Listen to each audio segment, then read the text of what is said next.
19, 21 వరకు అందరం కలిసి చదువుతాం. ఎవడైనను అన్యాయంగా శ్రమ పొందుచు దేవుని గూర్చిన మనస్సాక్షి కలిగి దుఃఖము సహించిన ఎడల అది హితమగును. తప్పిదమునకై దెబ్బలు తినినప్పుడు మీరు సహించిన ఎడల మీకేమి ఘనము. మేలు చేసి బాధపడినప్పుడు మీరు సహించిన ఎడల అది దేవునికి హితమగును. ఇందుకు మీరు పిలువబడితిరి. క్రీస్తు కూడా మీ కొరకు బాధపడి మీరు తన అడుగుజాడల యందు నడుచుకున్నట్లు మీకు మాదిరి ఉంచి పోయెను. ఇలా చదువుబడిన వాక్య భాగంలో గత వారం మనం దేని నిమిత్తం పిలువబడ్డాము? శ్రమ పడుటకు. ఇందుకు మీరు పిలువబడితిరి. శ్రమ పడుటకు పిలువబడినాం. అయితే పిల్లల ఈ శ్రమ ఎన్ని రీతిలుగా మనుషుని జీవితంలోనికి వస్తుంది అంటే సమాజం ద్వారా లేక శరీరం ద్వారా. గత వారం 3 విషయాలు చూసాం. మొదటిది మత్తయి సువార్త 10వ అధ్యాయం, నీ ఇంటి వారే నీకు శత్రువులుగా అవుతారు, వారి వల్ల శ్రమ కలుగుతుంది. రెండవదిగా సంసోను కండ్లు ఊడబెరికి తిరగలి విసురువాడాయను, శరీరాన్ని అనుసరించుట ద్వారా వచ్చిన శ్రమగా చూస్తాం. ఇలా మూడవదిగా గమనిస్తే ఎటుపోయినను మాకు శ్రమయే కలుగుచున్నది. ఎట్లా శ్రమ కలుగుతున్నది? కొరింథీయులకు రాసిన మొదటి పత్రిక 4వ అధ్యాయం 11, 12, 13 వచనాల్లో అపోస్తలులు ప్రజలకు ఎట్లా కనపడ్డారు? లోకమునకు మురికిగాను అందరికీ పెంటగాను ఇప్పటి వరకు ఎంచబడుచున్నాము అని వ్రాయబడినట్లుగా చూసాం. అయితే మనుషుల్లో ఎక్కువ శాతము శ్రమలకు గురి చేయబడేటువంటి వారు, శ్రమల పాలయ్యేటువంటి వారు. ఎక్కువగా దేని కొరకు వారు శ్రమానుభవం గల జీవితం కలిగి ఉంటారు అంటే మనుషుల ద్వారా కానీ లేక తన ఆలోచన ద్వారా కానీ తన శరీరాన్ని అనుసరించేటువంటి ప్రవర్తన కానీ. ఇట్లాగా మనుషులు కొంతమంది మనుషుల మాటలు విని కూడాను శ్రమలో పడినటువంటి ప్రజలను చూస్తాం. మీరు యెషయా గ్రంథం 5వ అధ్యాయం మీరు చదివితే ఆ యెషయా గ్రంథం 5వ అధ్యాయంలోనే 8 పర్యాయాలు మీకు శ్రమ అని రాయబడి ఉన్నది. యెషయా గ్రంథం 5వ అధ్యాయం 8వ వచనంలో రాయబడిన మాట, స్థలము మిగలకుండా మీరు మాత్రమే దేశములో నివసించినట్లు ఇంటికి ఇల్లు కలుపుకొని పొలమునకు పొలము చేర్చుకొని వానికి శ్రమ. తర్వాత ఇదే అధ్యాయం 11వ వచనం, మద్యము త్రాగుదుమని వేకుమని లేచి ద్రాక్షారసము తమకు మంట పుట్టించు వరకు చాలా రాత్రి వరకు పానము చేయువారికి శ్రమ. 18వ వచనం, భక్తిహీనత అను త్రాళ్లతో దోషమును లాగుకొని వారికి శ్రమ. బండి మోకుల చేత పాపమును లాగుకొని వారికి శ్రమ. 20వ వచనం, కీడును మేలనియు మేలు కీడు అనియు చెప్పుకొని చీకటి వెలుగనియు వెలుగు చీకటి అనుకు చెప్పుకొని వారికి శ్రమ. చేదు తీపనియు తీపి చేదనియు ఎంచుకొని వారికి శ్రమ. 21, తమ దృష్టికి తాము జ్ఞానులమనియు తమ ఎన్నికలో తాము బుద్ధిమంతులు అనుకొని వారికి శ్రమ. 22, ద్రాక్షారసము త్రాగుటలో ప్రఖ్యాతి నొందిన వారికి మద్యము కలుపుట్లో తెగువ గల వారికి శ్రమ. ఇక్కడ 8 సార్లు శ్రమ శ్రమ అని రాయబడి ఉన్నది. ఈ 8 రకాలైనటువంటి శ్రమలలో తన జ్ఞానాన్ని అనుసరించి నడిచే వారికి శ్రమ వస్తున్నట్లుగా చూస్తాం. ఎదట వారిని చూసి వారు చేసేలాగే మనుషులు చేసేవారికి కూడాను శ్రమ సంభవిస్తూ ఉన్నట్లుగా చూస్తాం. కాబట్టి మీరు ఇక్కడ పేతురు తాను రాసినటువంటి ఈ మొదటి పత్రికలో వచ్చేటువంటి శ్రమ దేవునికి హితమగును అని రాయబడిన మాటలు ఉన్నటువంటి మర్మం ఏమిటంటే మేలు చేయుచు శ్రమ పడేటువంటి వారు దేవునికి హితులుగా ఎంచబడ్డారు. ఆ రీతిగా ఆది అపోస్తలులందరూ ఇస్కరియోతు యూదా మినహాయించి తర్వాత మత్తీయ 12 మందిలో 12వ అపోస్తలుగా ఎంచబడిన దగ్గర నుండి 12 మంది అపోస్తలులు యోహాను మినహాయించి 11 మంది కూడాను యేసు ప్రభువుని గురించి శ్రమ పొందుచు హతసాక్షులైనటువంటి వారే. కాబట్టి ఇక్కడ 3 విషయాలు చూసాం. గత వారంలో మూడవదిగా మనం చూసిన విషయం, ఎట్టుబోయనను మాకు శ్రమయే సంభవించుచున్నది. లోకంలో వచ్చేటువంటి శ్రమ, సమాజం ద్వారా వచ్చే శ్రమను చూస్తాం. ఇలా ఇక్కడ నాలుగవదిగా చూస్తాం. చూడండి, ఇక్కడ అపోస్తలుల కార్యములు 16వ అధ్యాయం, అపోస్తలుల కార్యములు 16వ అధ్యాయం 22వ వచనం. అప్పుడు జన సమూహము వారి మీదికి దొమ్మిగా వచ్చి న్యాయాధిపతులను వస్త్రములు లాగివేసి వారిని బెత్తముతో కొట్టవలనని ఆజ్ఞాపించిరి. వారు చాలా దెబ్బలు కొట్టి వారిని చెరసాల్లో భద్రముగా కనిపెట్టవలనని చెరసాల నాయకునికి ఆజ్ఞాపించిరి. అతడు అట్టి ఆజ్ఞను పొంది వారిని లోపల చెరలోనికి వేసి త్రోసి వారి కాళ్లకు బొండ బిగించెను. ఇక్కడ అపోస్తలులైన పౌలును సీలను వీరి ఇద్దరినే ఇక్కడ బెత్తములతో కొట్టినట్లుగా చూస్తాం. చాలా దెబ్బలు కొట్టి అనే మాట చూస్తాం. వీళ్ళు శ్రమ పడడానికి కారణం ఏమిటంటే, పుతోను దయ్యాన్ని వదిలిపెట్టమని ఆజ్ఞాపించడము ఒకటి. పుతోను దయ్యము వారు ఆ ప్రాంతానికి వచ్చినప్పుడల్లా వారిని ఎట్లా విసిగించిందని అంటే 17వ వచనం, ఆమె పౌలును మమ్మును వెంబడించి, ఈ మనుషులు సర్వోన్నతమైన దేవుని దాసులు, వీరు మీకు రక్షణ మార్గమును ప్రచురించువారు అయ్యుందురని కేకలు వేసి చెప్పాను. ఈ కేకలు విన్నటువంటి పౌలు ఒక సమయం వచ్చేటప్పటికి నీవు ఆమెను విడిచి వెళ్ళుము అని ఆ దెయ్యాన్ని ఆజ్ఞాపించగా ఆ దెయ్యము ఆ చిన్నదాన్ని విడిచి వెళ్ళిపోయింది. ఆ వెళ్ళిపోయినటువంటి సందర్భంలో దాని యజమానురాలు సమాజములంతటిని సమకూర్చుకొని వీరిని న్యాయాధిపతుల దగ్గరకు తీసుకువెళ్ళి వస్త్రాలు తీసివేసి బెత్తాలతో కొట్టి చెరసాల నాయకునికి అప్పగించినట్లుగా వ్రాయబడి ఉన్నది. అయితే పిల్లలు, ఈ శ్రమ వారికి రావడానికి కారణం ఏమిటంటే, దుష్టుని కార్యాలను దూరపరిచిన కారణం చేత ఇక్కడ సాతాను సంబంధమైనటువంటి మనుషులు ఇక్కడ వారిని బంధించి చెరసాల్లో వేయించినట్లుగా వ్రాయబడి ఉన్నది. అయితే పిల్లలు, ఇక్కడ చెరసాల్లో వేయబడినటువంటి వీరు ఎలాంటి మనసు కలిగి ఉన్నారు, వారు చేసే పని ఏమిటి అంటే, వీరు పడేటువంటి శ్రమకు దేవుని దృష్టిలో వారు హితముగా కనబడినట్లుగా చూస్తాం. పేతురు రాసిన మొదటి పత్రిక 2:20లో వ్రాయబడిన ప్రకారం, మీరు తప్పిదమునకై దెబ్బలు తిరిగినా ఏమి ప్రయోజనమో, మేలు చేసి శ్రమ పడినప్పుడు అది దేవునికి హితమగును. ఇలా దేవునికి ఇష్టమైన కార్యం కనుక ఈ చెరసాల్లో దేవుడు చేసినటువంటి కార్యం ఎట్లాంటిది అని అంటే, భూమి మీద అంతవరకు జరగనటువంటి కార్యాన్ని దేవుడు ఆ చెరసాల్లో చేసినట్లుగా వ్రాయబడి ఉన్నది. అంత శ్రమ పడుతున్నప్పటికీ కూడాను ఇలా వాళ్ళు చేసినటువంటి పని ఏమిటంటే, చూడండి, ఇక్కడ 25 వచ్చింది చూడండి. అయితే మధ్యరాత్రి వేళ పౌలును సీలను దేవునికి ప్రార్థన చేయుచు కీర్తనలు పాడుచుండిరి. ఇక్కడ కీర్తనలు పాడుచుండిరి. కీర్తనలు ఎవరు పాడతారని దైవగ్రంథం సెలవిస్తుందంటే, యాకోబు పత్రిక 5వ అధ్యాయం 13వ వచనం ప్రకారం, ఎవరికైనా సంతోషం కలిగి వాడు కీర్తనలు పాడవలెను అని రాయబడి ఉంది. పిల్లరా, వీరి యొక్క దేహస్థితి చూస్తే బెత్తము చేత అనేక దెబ్బలు కొట్టినట్లుగా వ్రాయబడి ఉన్నది. అంటే వారి దేహ పరిస్థితి ఎట్లా ఉన్నది అంటే, ఏమాత్రం కూడాను వారికి సహకరించినటువంటి స్థితిలోనే ఉన్నది. వారి చర్మమంతా కూడాను రక్తమైపోయినటువంటి స్థితిలో చూస్తాం. పిల్లలు, అలాంటి స్థితిలో కూడాను వారు కీర్తనలు పాడుచున్నారు అంటే అర్థం ఏంటంటే, వారు చూడడానికి శ్రమ పడుతున్నట్టు అనిపిస్తున్నప్పటికీ కూడాను పిల్లరా, ఆ శ్రమ వారికి శ్రమ కాకపోదు అని పౌలు దీనికి ముందే సాక్ష్యం ఇచ్చినట్లుగా చూస్తాం. ఏమంటాడు? క్షణమాత్రం ఉండు ఈ చులకని శ్రమ అనే మాట చూస్తాం.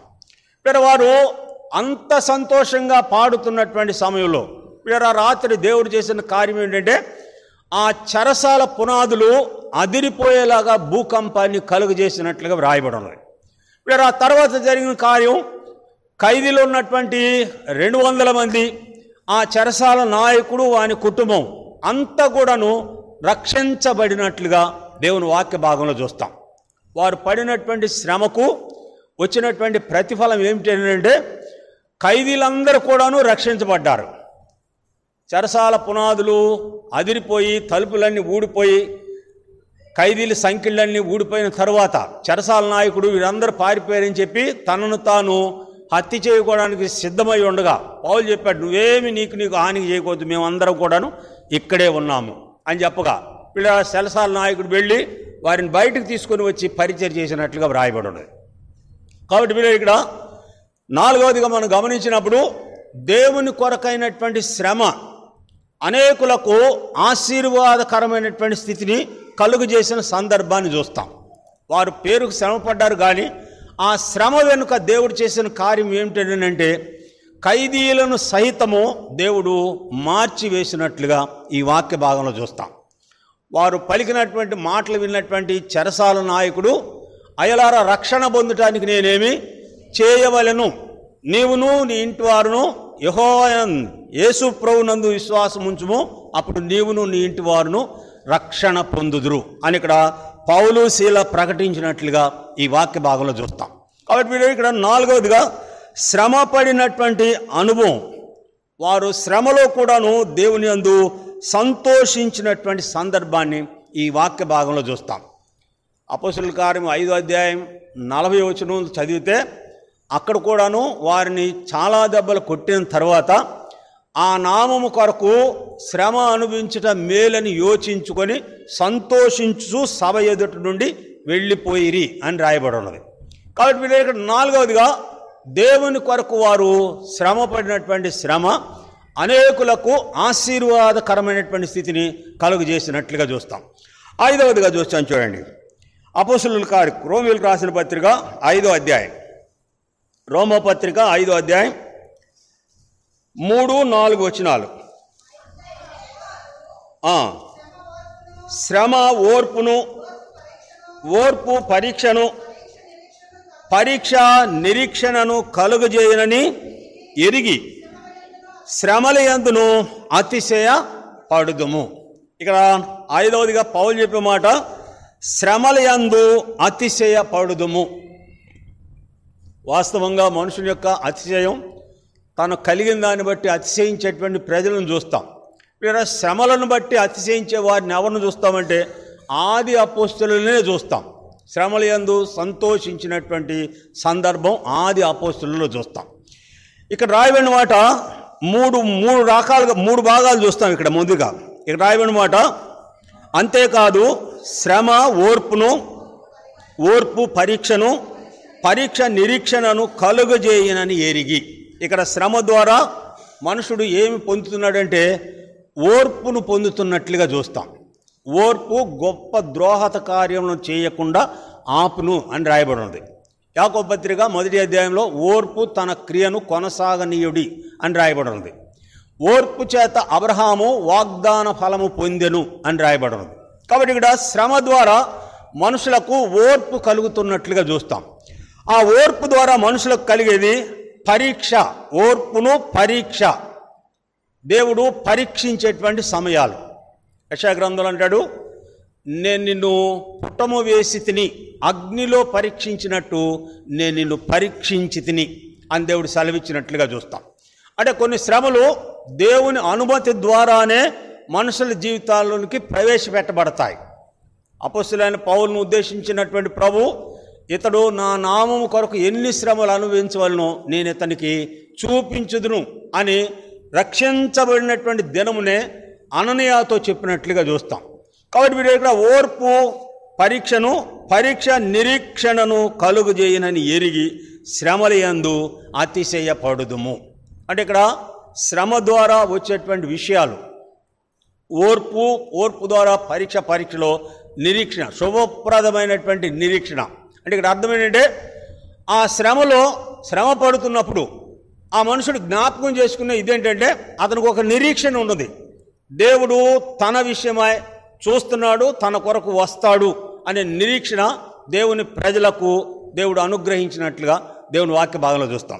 కాబట్టి ఇక్కడ పౌలు అంటాడు, శ్రమ ఓర్పును, ఓర్పు పరీక్షను కలుగుజేయనని ఎరిగి శ్రమల యందు అతిశయపడుదుము. మీరు అపోస్తలుల కార్యం 20వ అధ్యాయం చూస్తే శిష్యులందరూ కూడాను పౌలును యెరూషలేముకు వెళ్లకుండా అడ్డగించిన సందర్భాన్ని చూస్తాను. నువ్వేమాత్రం కూడా అక్కడికి వెళ్ళడానికి వీల్లేదు అని చెప్పినప్పుడు ఎందుకు వాళ్ళు అట్లా అన్నారంటే, ఒక మనుషుడు వచ్చి పరిశుద్ధాత్మ ద్వారా ఈ నడికట్టు మనుషుడు యెరూషలేమునకు వెళితే ఇట్లాగూ చేయబడతాడు అని వారి కంటికి చూపించాడు. కంటికి చూపించినప్పుడు ఆ శిష్యులందరూ కూడాను పౌలును వెళ్ళనీయకుండా అడ్డగించినటువంటి సమయంలో పిల్లరా పౌలు వారందరితో చెప్పిన మాట ఏంటంటే, నేను దేవుని కొరకు శ్రమ పడటానికే కాదు, నేను మరణించడానికి కూడాను సిద్ధంగా ఉన్నాను. 21వ వచనంలో అంటాడు, నేను మరణించడానికి కూడాను సిద్ధంగానే ఉన్నాను. నా కొరకు యెరూషలేములో శ్రమలు కాచుకొని ఉన్నవని పరిశుద్ధాత్ముడు నాకు తెలియపరుస్తున్నాడు.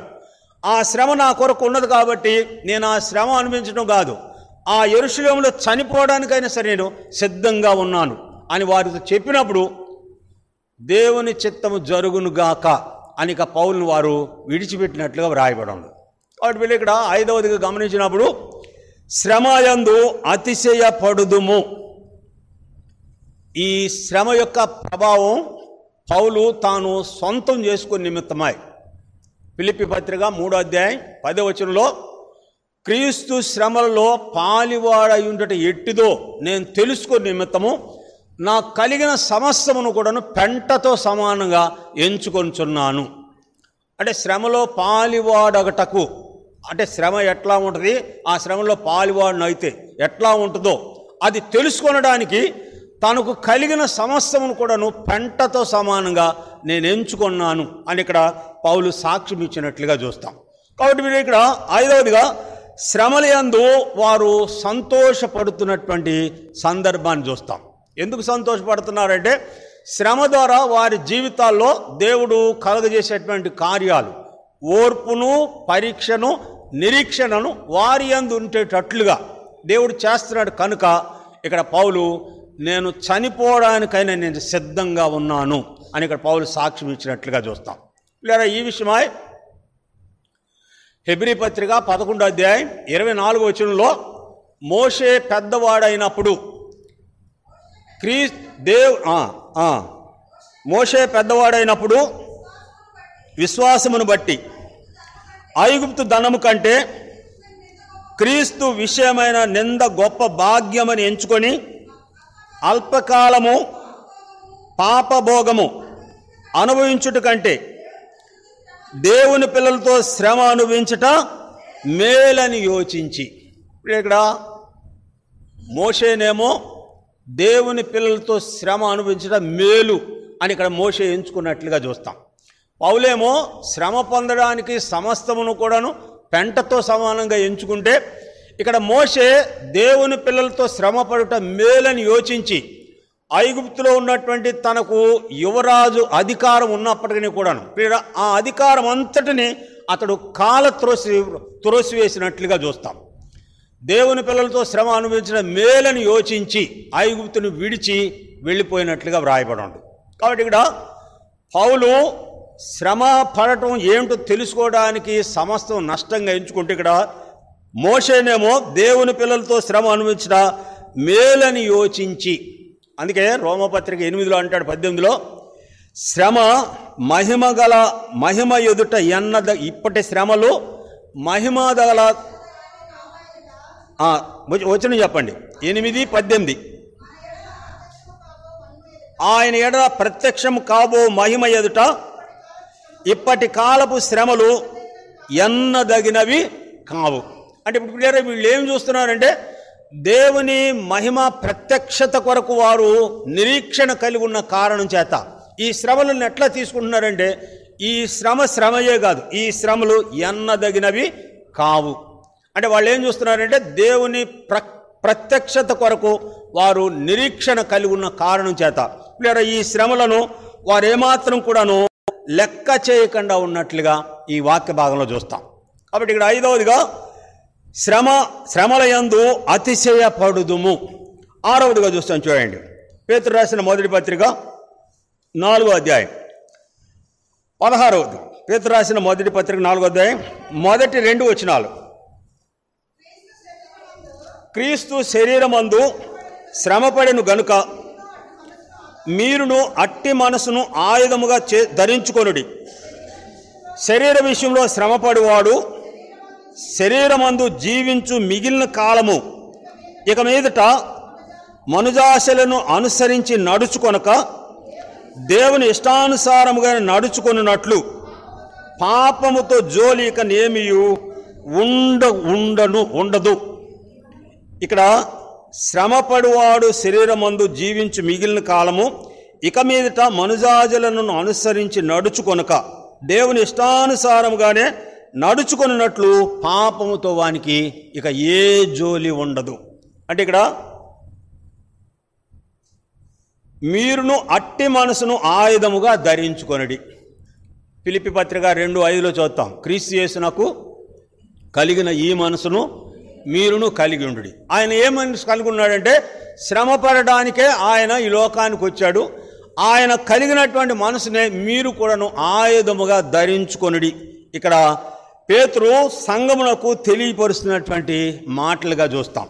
కాబట్టి ఇక్కడ దేవుడు ధరించుకున్నటువంటి మనసు ఎలాంటిది అంటే ఆయన కలిగినటువంటి మనసును మనుషుడు ధరించుకోవాలి. చూడండి, కొలస్సీ పత్రిక 1వ అధ్యాయం, కొలస్సీలకు రాసిన పత్రిక 1వ అధ్యాయం, కొలస్సీ పత్రిక 1వ అధ్యాయం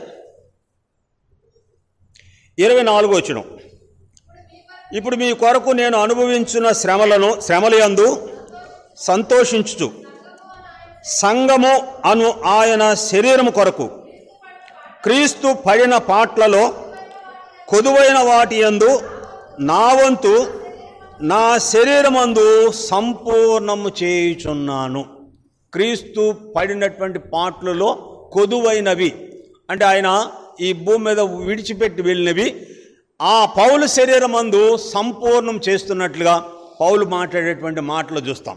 నా శరీరమందు నేను సంపూర్ణము చేయుచున్నాను.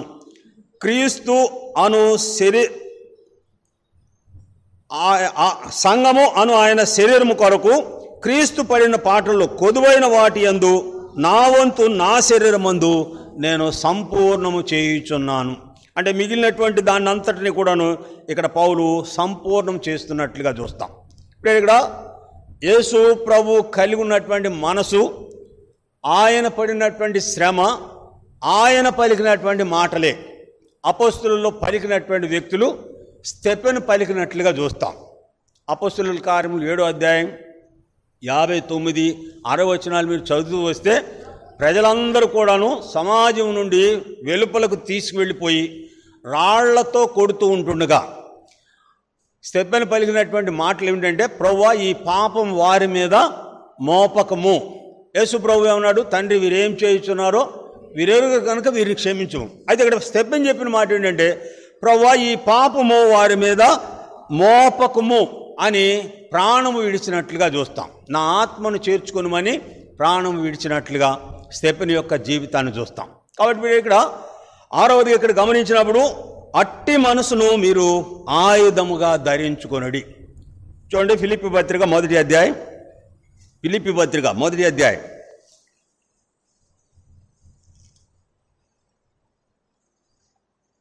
29వ వచనం.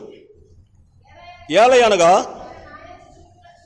మీరు నా యందు చూచినట్టు నా యందు ఉన్నదని మీరిప్పుడు వినుచున్నట్టు పోరాటము మీకు కలిగి ఉన్నందున క్రీస్తునందు విశ్వాసముంచుట మాత్రమే గాక ఆయన పక్షమున శ్రమపడుటయు ఆయన పక్షమున మీకు అనుగ్రహించబడెను.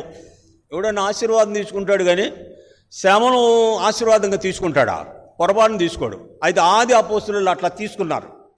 మీకు అనుగ్రహించబడెను, క్రీస్తునందు విశ్వాసం ఉంచడం మాత్రమే గాక ఆయన పక్షముగా శ్రమపడుటయు ఆయన పక్షముగా మీకు అనుగ్రహించబడెను.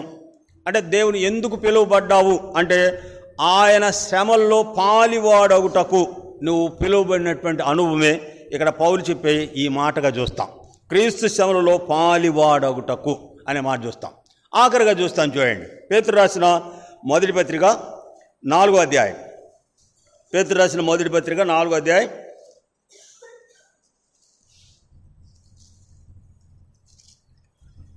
16వ వచనం.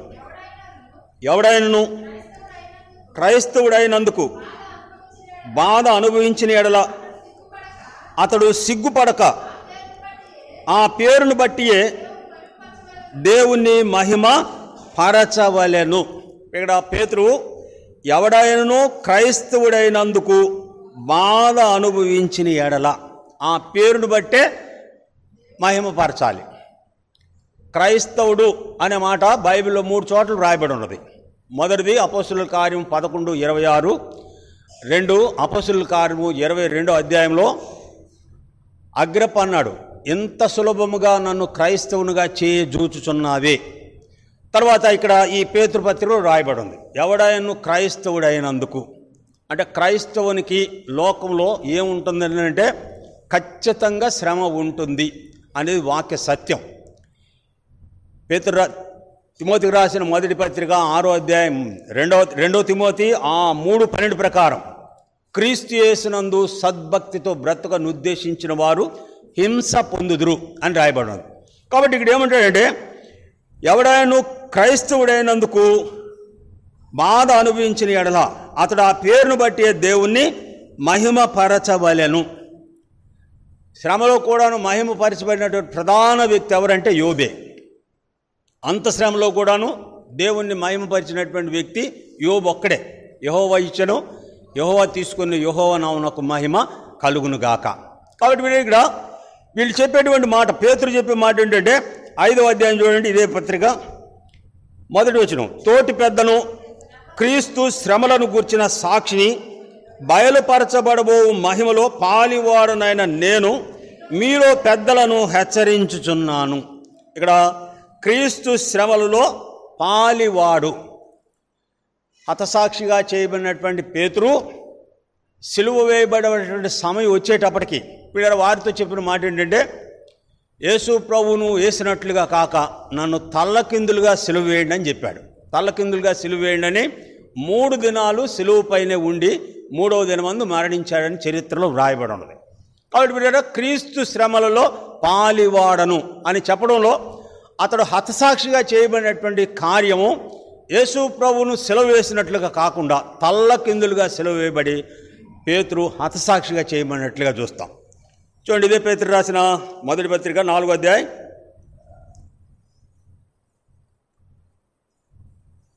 13వ వచనం. క్రీస్తు మహిమ బయలుపరచబడినప్పుడు మీరు మహానందంతో సంతోషించి నిమిత్తము క్రీస్తు శ్రమలలో పాలివారై ఉన్నంతగా సంతోషించుడి.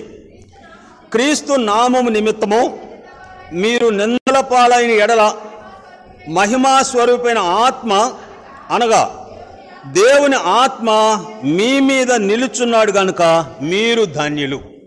ఎందుకు బాధ అనుభవించి బాధను బట్టి నువ్వు ఎందుకు మహిమపరచబడాలంటే ఆ సమయంలో నీ దగ్గర ఎవరున్నారంటే దేవుని ఆత్మ నీ మీద నిలుస్తూ ఉన్నట్లుగా వ్రాయబడి ఉంది. నువ్వు శ్రమలలో సంతోషిస్తూ క్రీస్తు కొరకు బాధ అనుభవించి శ్రమపడినప్పుడు దేవుని ఆత్మ నీ మీద ఉంటుంది కనుక నువ్వు సంతోషించేటువంటి స్థితిని చూస్తాం. వారి చెరసాల్లో సంతోషించడానికి కారణం ఏంటంటే దేవుని ఆత్మ వారి మీద ఉన్నది కనుక అంత బాధలో కూడా వాళ్ళు కీర్తనలు పాడుచు ప్రార్థన చేసినటువంటి అనుభవమే ఈ ఆత్మ వారి మీద ఉన్నటువంటి అనుభవంగా చూస్తాం.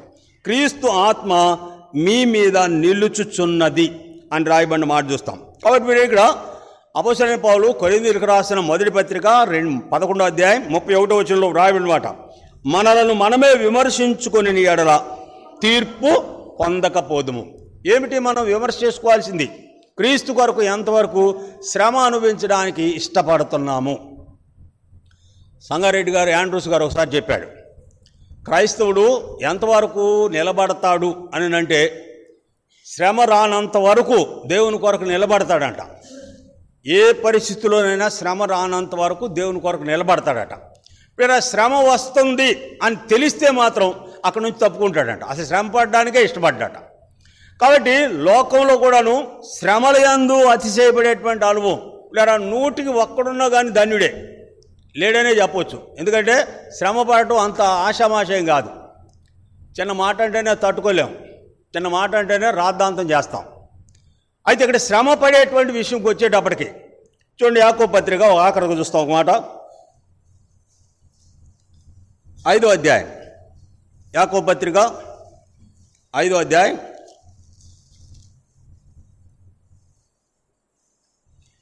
10వ వచనం. నా సహోదరులారా, ప్రభు నామమును బోధించిన ప్రవక్తలను శ్రమానుభవమునకును ఓపికకును మాదిరిగా పెట్టుకొనుడి. ఇక్కడ ఏమంటాడంటే, మీకు శ్రమ ఎదురైనప్పుడు నువ్వు ఎవరిని మాదిరిగా పెట్టుకోవాలంటే ప్రవక్తలను నీకు మాదిరిగా పెట్టుకోవాలి. అంటే వాళ్ళని చూసినప్పుడు నీకేమంటే నీకున్న శ్రమలో కొద్ది ఉపశమనం కలుగుతుంది. ఆ తర్వాత ఏమంటాడు, 11వ వచనం, సహించిన వారని ధన్యులు అనుకొలుచున్నాము కదా, మీరు యోబు యొక్క సహనమును గూర్చి వింటిరి. ఆయన ఎంత జాలియు కనికరమును గలవాడని మీరు తెలుసుకొని ఉన్నారు. ఒకవేళ నీకు శ్రమ ఎదురైతే నీకు మాదిరిగా ఎవరిని పెట్టుకోవాలని అంటే నువ్వు ప్రభువునే నీ మాదిరిగా పెట్టుకోవచ్చు. ఎబ్రీ పత్రిక 12వ అధ్యాయం రాయడం ప్రకారం విశ్వాసమున కర్తయు దాన్ని కొనసాగించేవాడు యేసు వైపు చూసి. ఆ కింద రాయబడిన మాట ఏంటంటే, పాపాత్ములు తనకు వ్యతిరేకంగా తిరస్కారమంతయు ఓర్చుకొనిన ఆయనను తలంచుకొనడి. మీరు రక్తము కారినట్టుగా ఇంతవరకు ఏమీ శ్రమ పడలేదు. ఒకవేళ నీకు శ్రమ ఎదురైతే నువ్వు ఆయన మాదిరిగా పెట్టుకుంటే, నా కొరకు ప్రభు శ్రమ అనుభవించాడు కనుక నేను కూడా శ్రమ అనుభవిస్తాను. ఇలా ఈ విషయాన్ని రాత్రి నాకు ప్రత్యక్షపరచబడింది. ప్రభు కొరకు శ్రమ పడినటువంటి వారు ఎంతగా శ్రమ పడ్డారు ఆ విషయాన్ని గుర్తు తెచ్చుకున్నప్పుడు నాకు ప్రత్యక్షపరచబడిన విషయం ఏంటంటే, ఈ విషయంలో నేను పెద్దలతో ఏకమించడం కానీ ఏదైనా చేయడానికి కానీ లేదా ఈ విషయంలో రాత్రి నాకు కలిగినటువంటి ఆలోచన ఏమిటంటే, నువ్వు శ్రమ పడేటప్పుడు నీకు ముందుగా ఉన్నటువంటి మాదిరిగా ఉన్న వారిని నువ్వు పెట్టుకుంటే, నువ్వు వారిని చూసినప్పుడు ఆయన పడ్డాడు కాబట్టి నేను కూడా పడాలి అనే నిర్ణయానికి వచ్చినప్పుడు ఖచ్చితంగా నువ్వు దేవుని కొరకు శ్రమ పడడానికి నువ్వు నిలబడతావు. దేవుడు ఆ రీతిగా సిద్ధపరచుగాక.